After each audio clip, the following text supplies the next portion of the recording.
L'atenció per a aquest postre és el nostre postre estrella, el menú degustació, perquè fem tot davant de vostès, l'elaboració d'aquest pa de pessic i veuran el gelat que l'acompanyem, que ho fem tot.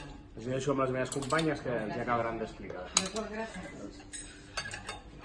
Perfecte, doncs com els he explicat quan he passat la infusionadora, amb aquesta infusió la colem i la posem a dintre, aquest criobol. Aquest criobol té uns gels de vainilla, el gelat, perquè sigui cremós necessita una part de greix. I és aquí quan hi afegim. Aleshores el que farem simplement és colar l'aigua i anar-li tirant nitrogen. Però abans de tot hem de desmuntar els camps de pessic, posar-los sobre el plat, perquè així quan posem el gelat s'aguanti el munt.